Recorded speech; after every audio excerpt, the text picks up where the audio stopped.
Coucou les filles, bon retour sur ma chaîne.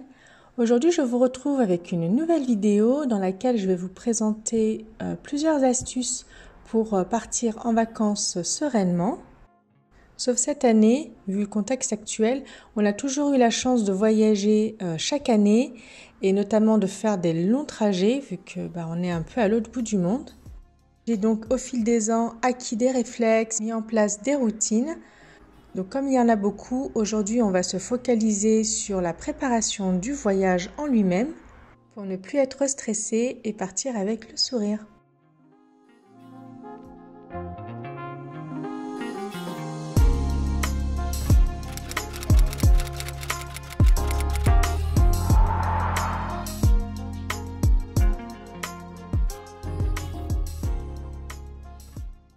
Donc là maintenant le plus fun est fait, vous avez choisi votre séjour, vous avez pris vos billets, vous avez choisi les activités que vous vouliez faire. Mais en partant de là, il y a pas mal de choses qu'il ne faut surtout pas négliger pour ne pas que ça se transforme en stress, ni même en cauchemar. Et c'est ce que je vais vous partager dans cette vidéo.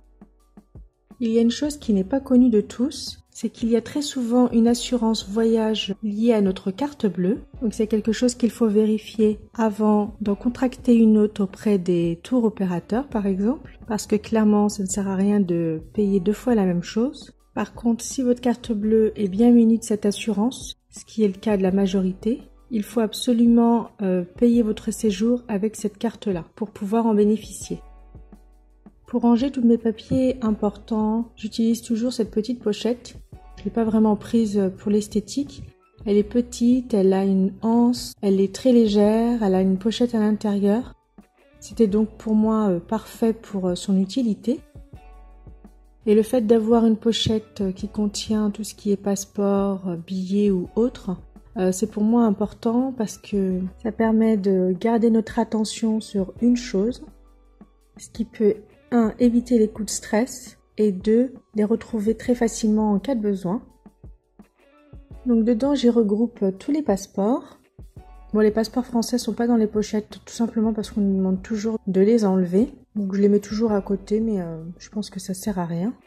Concernant les passeports, il faut surtout vérifier les dates pour être sûr de pouvoir partir et surtout de pouvoir revenir.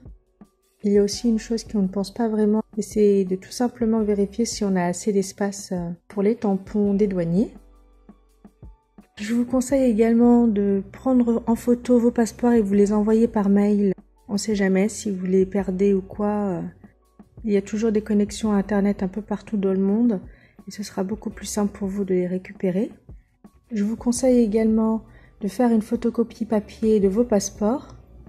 Donc si vous partez faire du tourisme quelque part, je vous conseille de laisser les passeports à l'hôtel et de vous balader avec les copies. Et n'oubliez pas non plus la copie du visa, le cas échéant. Autre chose auquel on ne pense pas vraiment, prendre tout simplement un stylo. On voit souvent plein de personnes qui perdent leur temps à trouver un stylo, donc pensez à en prendre un. Vous pouvez également rajouter les cartes de fidélité des compagnies aériennes, les cartes bleues et autres pièces d'identité. Concernant les permis, sachez que dans certains pays, notamment certains pays du Golfe, il faut absolument avoir un permis international. Généralement, on a tendance à louer la voiture avant le départ. Et le souci, c'est que c'est pas du tout mentionné lorsqu'on veut louer une voiture. Et du coup, arrivé là-bas, on ne peut pas conduire. Donc, pensez à vous informer. Sachez que le permis international, il est délivré gratuitement en préfecture. Mais ça prend quand même un peu de temps. Et puis, vous pouvez rajouter des choses que vous pensez avoir besoin. Donc là, je rajoute mon chéquier.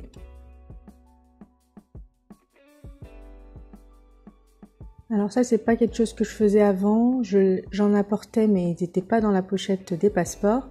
Mais là, avec le Covid, je pense que ça va être un nouveau réflexe. Donc je vais rajouter des lingettes antibactériennes. J'apporte toujours des chewing-gums. Surtout si vous voyagez en avion, sachez qu'il faut mâcher un chewing-gum au décollage et à l'atterrissage pour ne pas avoir mal aux oreilles. Et pour ma fille, je lui demande de boire tout simplement de l'eau pendant le décollage et l'atterrissage, vu que je lui donne pas de chewing-gum. Et quand elle était nourrisson, elle buvait son lait à ce moment-là. Et une chose super importante, mais ça je suis sûre que c'est la chose qu'on n'oublie pas, c'est le chargeur du téléphone.